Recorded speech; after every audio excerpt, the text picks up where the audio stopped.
it's live now.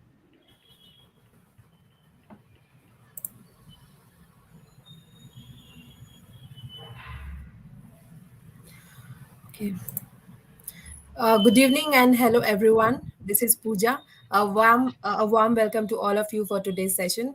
And today we are here to talk about the importance of VAPT for your business. And it is important for every business to protect these their applications and the data from the criminal. So moving forward, I would like to introduce our colleague Yuvank Soni, who is going to put a light on the today's topic. And hi Yuvank, the platform is yours. Sure. So thank you, Pooja, for introducing me. Let me just quickly present my screen.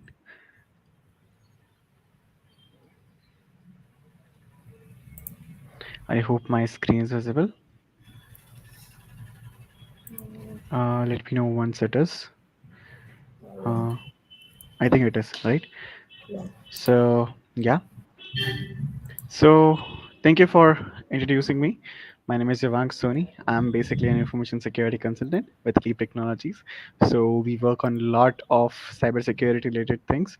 Vulnerability assessment and penetration testing is one of them. So, let's start from the very basics. What is actually vulnerability assessment and penetration testing? So, actually, vulnerability assessment and penetration testing are two different terms. Vulnerability assessment, it means that we are assessing and we are trying to analyze the things. We are identifying the problems which are there in our application, or maybe it is wherever it is. We are just trying to gather more information. We are trying to analyze the things on there. So what actually exists on there? So let's say for an example, if we are hosting a server which is based on Windows 7, so we're analyzing like, okay, this is a server, this is based on Windows 7, so we'll do some more research on there. Then we'll be like, might be finding that related to that Windows server, we do already have some kind of exploits available. So that is actually phase. This phase is known as vulnerability assessment, and after that the phase comes where we actually do the penetration testing. So in the penetration testing, what do we actually do is we go on it, we go hands on it, and we try to get into it. We try our things that is, can we get an unauthorized kind of access through this? Can we try to determine like whatever vulnerability that there is it actually present there? If we try to like hack that particular system, if we try to like get like use that particular vulnerability for our purpose. So that is actually the phase where it comes vulnerability assessment and penetration testing. So these two terms goes hands in hands, but these are actually two different kind of terms. So yeah, this is VAPT is one of the services which we as a KLEAP we provide. Then why would an organization need VAPT? So actually it is very important for an organization to know that why do you actually need a VAPT, like vulnerability assessment and penetration testing for that. So like just I'll take up the examples in like this session. So let's say what happens is there's a vulnerability, or like there is a server which is present there, there's a whole system which is there, and there's a whole network or maybe applications. It can be web application or it can be mobile application. So there are different kind of applications and several platforms where the application is hosted on, and where the things are working for that particular kind of business or maybe that particular organization. So those all things have to be secured. Those environments cannot be just like run on anything. They must be able to run on thing where the environment is secure and they are highly protected. They are protecting their all the assets, their all the nodes, their clients, their data of their clients, not just their clients, even themselves as a as an entity. They should be protecting their employees and like whatsoever who is related to that particular kind of a organization. So it is important for an organization to look out for all those issues and protect these all protect from all these kind of issues by themselves. So this is actually important for an organization to understand like this is a place where it comes like, do they actually need this kind of VAPT approach or not? They need to determine their potential impact of those vulnerabilities. Like the vulnerabilities which are present there, they need to define that, okay, if the vulnerability is present, so what is the impact of that vulnerability, what that vulnerability can do to their environment, what are the like issues which can be caused. So if it comes to issues, it can also be related to cost. Like if there is a vulnerability, so for example, if there is a vulnerability and someone uh, tries to like get access from it, if someone like as an attacker, it tries to like get it like actually try the few exploits and all, so it is not good, it is not be good for an organization to like be in that situation where their clients or their members or their users are not feeling safe using the particular kind of services. So this is a point comes where the cost factor also involves. If the environments are not secured, it is possible that they might be able to like they might have to pay in huge bucks to get those things secured. Also in several countries there are some different kind of regulations and there are some different kind of standards which are being followed. So for example, this is PCI DSS, payment card industry and data security standards. So this is a very important standard if the organization is a kind of, let's say, banking organization, or if it is related to any kind of financial service. So your applications should be compliant to this PCI DSS standard. So the organization have to take it a point, because if it is not, then there are chances that the company's government will also can sue you and can ask you for money for different kind of reasons. The most major reason is not protecting their assets well. So even if we say like a Indian government, they have like done one thing very good. If some company is not set, if some company is not having a particular security standard, they will be charging 250 crores for that particular kind of company. So it is very important for organizations to know that, yeah, if they will not be doing the security, it is on them. It might charge them even more than what a secured company can be paying to a security team. So obviously, and the last point is to demonstrate to the stakeholder that they are taking steps to secure their systems and productive environment. So obviously to showcase to their, not just to their stakeholders, but I will also say to showcase to their users most important factors which is there, and also the clients who are working with them, also the employees who are working with them, if they are good, if they understand that this is a security standard which is being followed in our company. So yeah, as an employee, I will feel good, like, yeah, my company is following a good standard and my data is nowhere, it is with my company only. And I'll be like good to have that. So yeah, this is one another thing. Let's move forward and let's see the causes of vulnerabilities in computer systems. So basically, there are multiple causes. We can just see all of these points, but what happens mainly is because of an human error. Yes, you heard it right. Because of a human error. Why? Because as a human, we are tend to uh, miss some things. We are tend to forgot some things. We are tend to make some kind of actions which are not correct. We are like, as a human, we cannot say that we will be correct every time, right? So yeah, we can do mistakes, and those mistakes can be a possible cause for a vulnerability. So just a point, outdated softwares. So if someone's technical team is not solving out their security, basically, I'll not say it's security issues, but if someone's security team or their technical team is not updating their softwares on times, if not they are following the right standard and right use cases, it is possible that their environment may get like disguised in there. So yeah, there's another reason that uh, there are security issues with the companies and all. There are security issues with different kind of environments. Weak and easily guessable password is one of them. So yeah, this is again because of a human error. We are like we are tend to do all the things which are basically easy for us. We will be remembering the password which is easy, but this is not good as a security standard. Like the easy passwords are nowhere. You can like anyone can easily guess that password, and it will be very like vague to use these kind of password if it is very easy to understand, or if it is very easily guessable. The password should be following like some kind of standard, and some kind of like security checks and measures should be there while setting up the user passwords. Now there are lack of proper security controls and firewalls, obviously, again because of human error, because of we feel that our work should be more easy, so we will not even try to install these kind of firewalls and all, because installing these kind of system might take a bit longer than expected. It might take our more work than expected. But obviously if the companies will do it, if the someone is following the right standard, so it is better actually.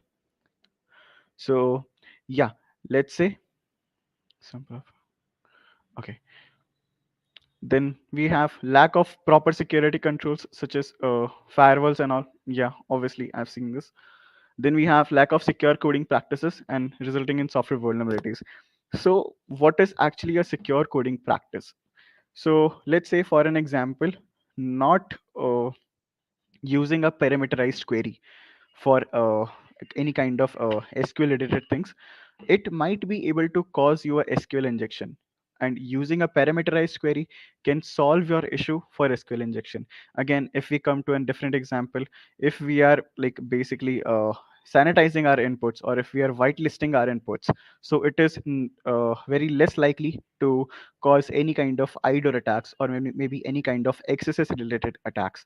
So if the company is following those things, those secure coding practices, then it will result in less number of vulnerabilities with less parameters insecure. Yeah.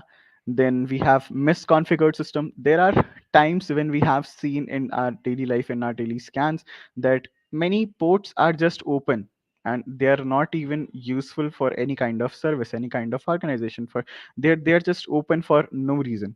And even the organization's IT team, they do not know about it. They do not care that are these kind of ports miserable or not, are these kind of things even are there or not.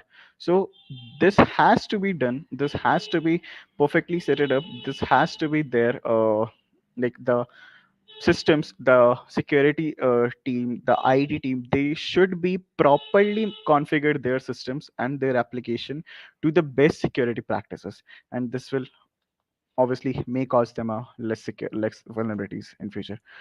Now we have seen that why VAPT is important. We have seen that why VAPT is basically very like what are the causes for VAPT. Now, I hope the people will understand that why is it important now, right? So, if the organization is not having a particular security standard being followed, and their data is in the risk, is if there is something like of the sensitive data exposure is there, there are chances that they have to pay high taxes, and they have to pay high charges to their government itself. Because no one's country, or no one's government, or no one will want that their people's data should be out with someone else, so or with even can be an attacker. So this is very important for an organization to know that yeah, VAPT is really important, and you should be like having a particular VAPT testing regularly. Now how it works actually, so it works in different kind of phases. So what is that phase actually? uh, it is divided on five kind of phases. Like primarily it depends on the company and its environment, like how they're like going and coping up with this. But typically it is in five phases. First comes the planning. In this planning phase, it is identifies that what are things are there which are like which have to be in like goes to the security testing team. Like we as a as a security team, we will identify that what things are there, we will identify that what all things are required there, we will identify that what APIs is there, we will identify all the things. This is the very first phase. As a uh, even before requirement gathering, we will identify the like what is actually a company doing.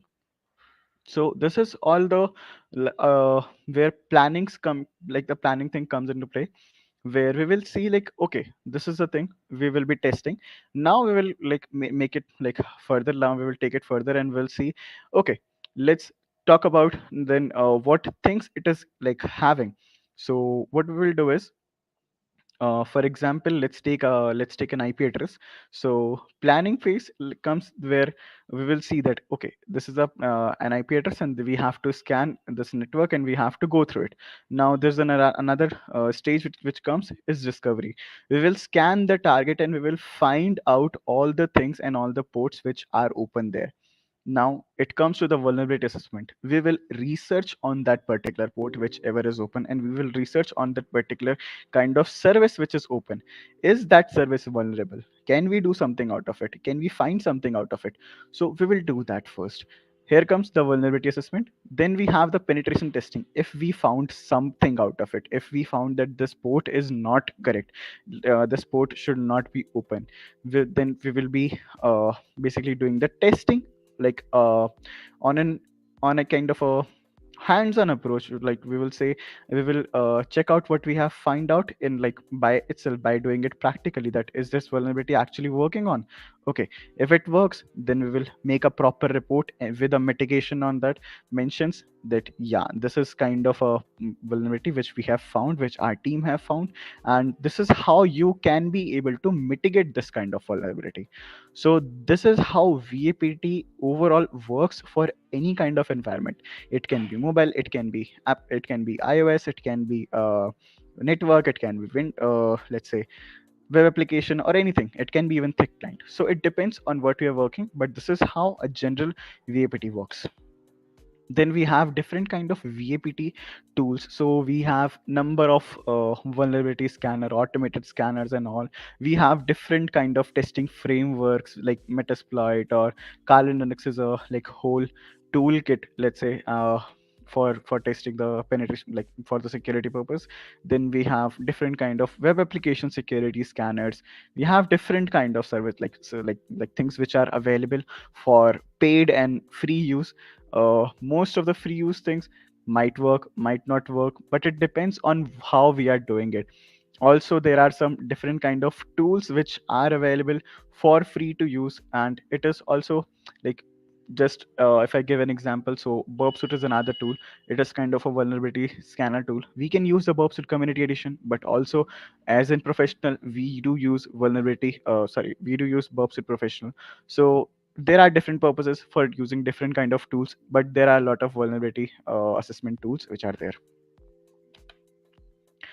Who needs a VAPT? Until now, I think this is already answered, that any kind of organization, whoever is there on internet, and any kind of organization who is present in doing anything related to the internet or their data of the employee or the user, they need a VAPT to be exact. If someone's data is on internet, it has to be secure, right? We cannot just leave our data in hand. Like we have to uh, go through a lot of things. So VAPT is really important for every single kind of organization whichever is there doing anything related to IT, or even not, if even if IT, let's say for example the organization is just selling books online. So even that organization needs VAPT because the data and the market and all the things related to that are on internet. Now they have to be secured from there, and if there is any kind of cyber attack on that, it is not good. They will be faced if they got any kind of vulnerability in there, if any kind of attacker who is there, who will find out that it is a vulnerability which is present there, and if he try to penetrate into it, yeah, the the company have to pay for it then. So I think it is clear and it is answered that who needs VAPT. Yes, everyone needs a VAPT, to be exact. Thank you. This is it from my side, and I'll pass on the stream to Pooja now. Thank you. Thank you, Wang, for your insightful session. I hope our audience have understand the importance of the VAPT, and I would like to add few points here. So, how many of you know that how many times the website get hacked. It is like website is attacked on average of 172 times a day, and hacker performs different types of attacks to just find one vulnerability and to perform the cyber attack to gain the access on your data. And also data breaches are serious nowadays because every day cyber attacks are increasing, and hackers are getting very smart and they are finding new way to attack on your applications and on your network side. So VAPT is not only about doing the vulnerability assessment and penetration testing for your application. It is important for your network. It is important for your servers. It is important for your APIs. So 70% of the customer says that they will stop doing the business if they find any companies that have experienced a data breach. And cyber crimes will keep evolving and will get very smarter, and that's why a business must tighten their security and outwit them. um, and also you have to take every possible precautions to mitigate these risk level. So we are KLEAP Technologies. We provide services. We provide services like VAPT for web application, mobile applications, API server networks, threat detection, digital forensics. So we do all the cybersecurity services we provide. So if you have anything, if you have any requirement or if you want to contact us, you can reach out to us. I'll just drop our details into the comment box. Thank you so much, whoever joined our session today. Have a good day. Thank you, everyone.